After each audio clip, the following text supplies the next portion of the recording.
Welcome to this Zentangle Quickie. My name is Heather Hartwick Gladden. I'm a Certified Zentangle Teacher. And today we're going to take a look at the Tangle Cheerz from CZT Joan Lilley. So in my, as it is December, I'm looking for tangles and sharing tangles that are of a festive nature, just festive, period. Because our December challenge, if you will, is called Festivus Tanglus. So, lots of fun. This one is neat. Okay, you know what? No, I'm going to do... Do I want to do a squiggly border? No, I'm just going to do a regular. I don't want to go all the way to the edge. So I will just draw a nice edge, not my normal squiggly edge that I do like a regular, when I'm doing a traditional tile or something like that. Sometimes it's fun, but I just, this is what you do when you tangle, right? If you don't feel like it, don't do it. Do what you feel like. All right. So this one starts off. This is a nice fill-in pattern, but I'm going to, well, actually, there's lots of uses. Take a look at the For More Inspiration link, and we'll talk about it as we go. So the top of wherever you want this to be, we're going to put just a row of C-shaped curve lines. However many you end up fitting. Oh, look at that. Nice. Okay. And then, yeah, like I said, as I go, I'll throw in some of the neat things that Joan has for us. So in her variations, you can change this part and make it look, however you want. But, this would be a first thing, because the inspiration is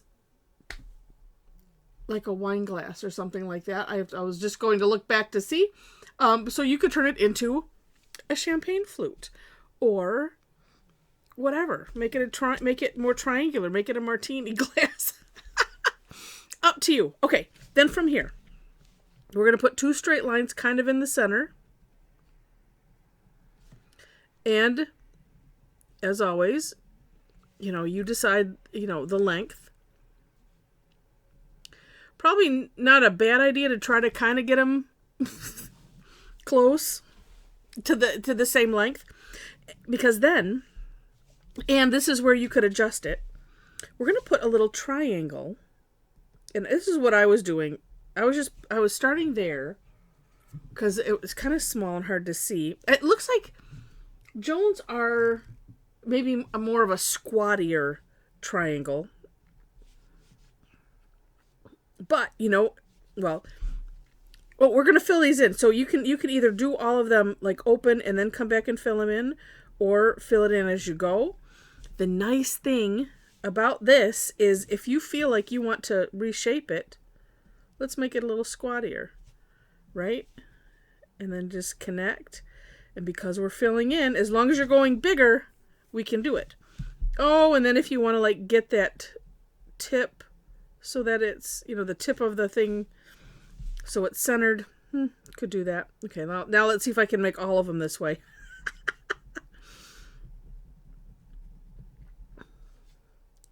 And I'll tell you what, the nice thing about this tangle, very, very forgiving. So don't worry about any of these steps, because, well, it's non-representational. It doesn't matter anyway. But, it's one of those, it all just doesn't matter. All right, so from here, we're going to put more. So it's almost like we're repeating, but we're going to start from the center-ish of these triangles and continue out. They're very shallow. Okay. And then the two little lines. And, if you come to an edge, just kind of figure out, well, is that quite the center or, close? It's okay. Let's see if I can make those all uniform. Ish.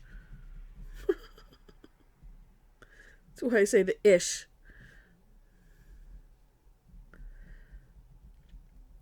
And actually, I kind of like it that way. In my version of the step out, sometimes they're all different. They're not as wide as these, but I kind of like it this way.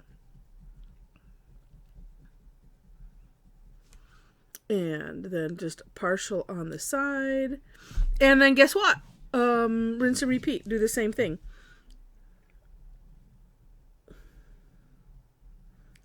And then we just keep going until you want to stop or whatever.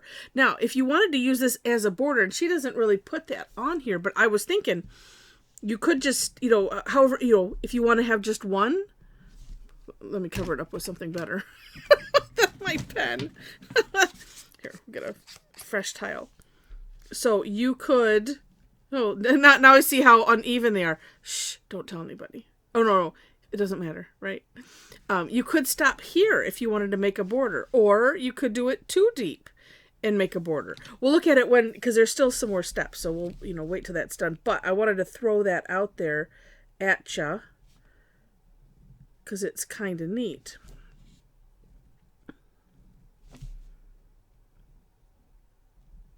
And again, because we're filling in, you can expand it to whatever size you need if you need to adjust things.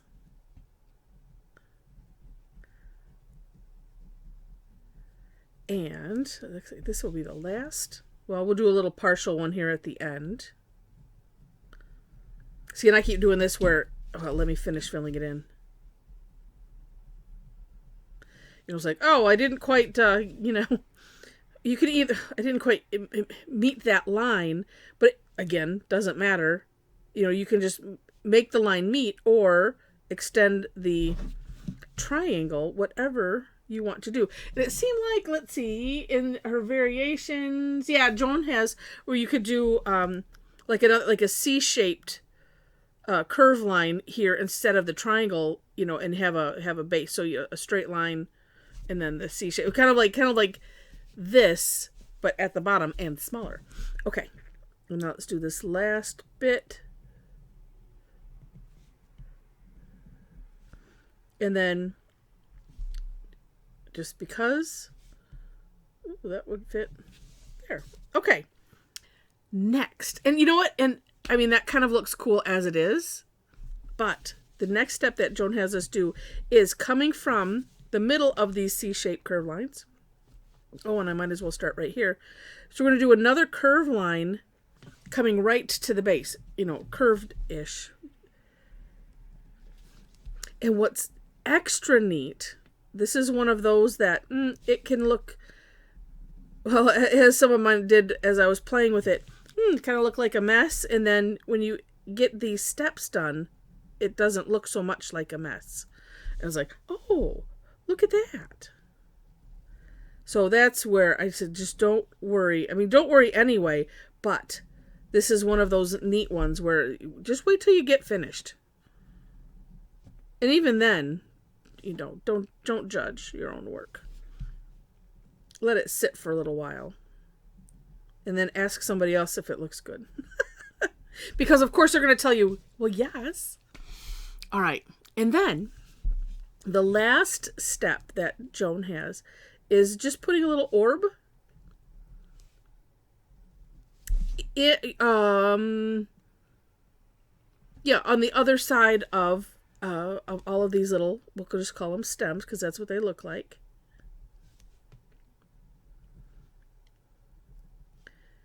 And of course on the partials I'm just doing, a half of one.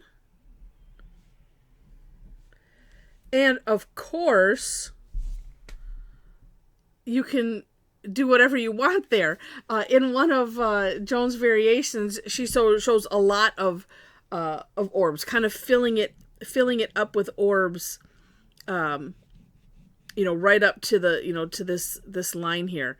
And I'm like, oh, that's cute too. And it just, oh wait, you know what? That one, she didn't do these extra lines. I kind of like these extra lines, but again, that's why I put that in there for more inspiration. So you have that. All right. And then we can play and shade. I'm gonna, because I really liked the way it looked in my version of the step out, I'm gonna fill these little orbs in, sort of, leaving a little space for the shine. And a lot of times I like to do that, make a little orb inside wherever I want it, and then just fill in around it. I try to make it, well, I try to make it bigger than I think. Yeah, that filled the whole thing, which is fine. And then just, keep filling in around it. This also, I have this bad habit, this one will just be filled in, of, where's one?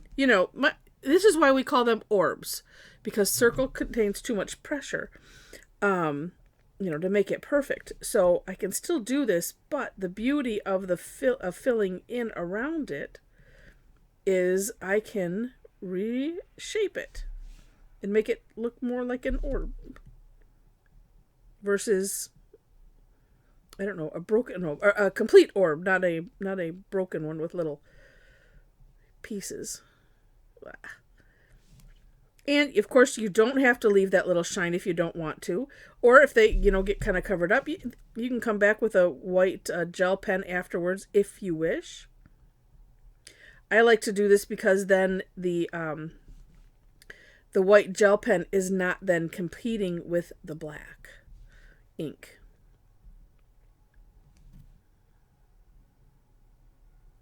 All right. Oops, let's get that from this side. All right. Like it. Now, here is one way to shade, because I was looking at this and I was thinking, oh my goodness, I don't even know where to start. There's so many places that you could do. You could, shade the stem. I've decided I'm going to shade these. Yeah, that last curve line that we did. So I'm going on the outside of it. And yes, I'm only doing the one side because I like to have the tip of the pencil where on the line I don't want to go over.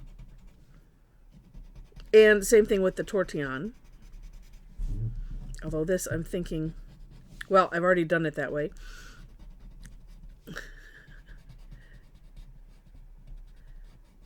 Yeah, these are wide enough, it should be fine. Sometimes I don't want to have too much, coming out, because as far as the gradient goes, because I don't want to just have it be gray. If I want it to be gray, I would do something a little different. I would have filled it all in. But this will still leave us with some natural tile color. And then I'll move actually, even just the one side looks really, really neat. I mean, you could pick even, this part, of course, up to you. That's why I call it play on my version of the step outs, because that's what you do.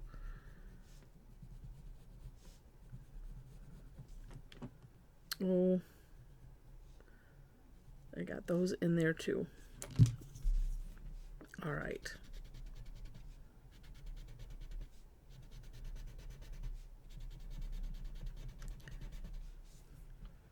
My favorite part. It's so magical. All right.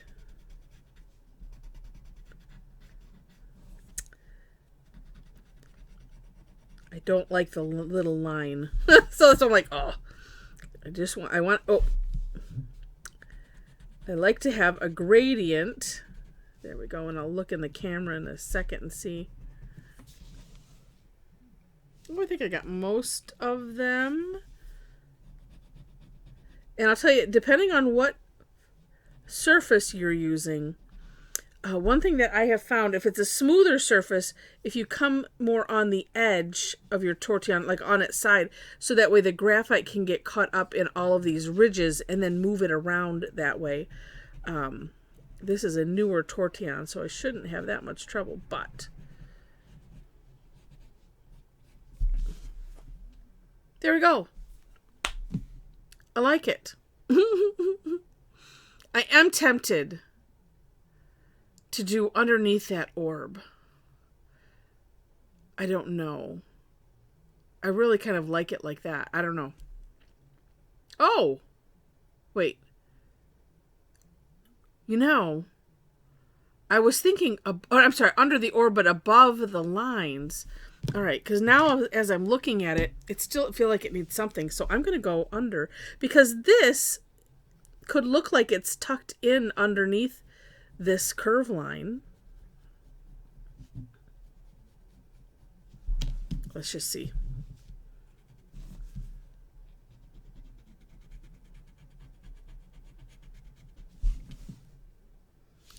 Well, that was interesting.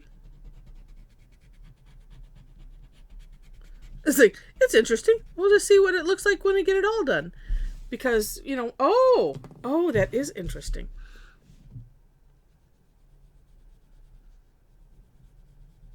I didn't want to have like graphite remorse, but you know what these are looking like?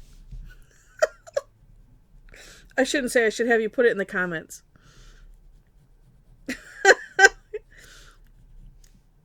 It's making me think of a favorite chocolate here.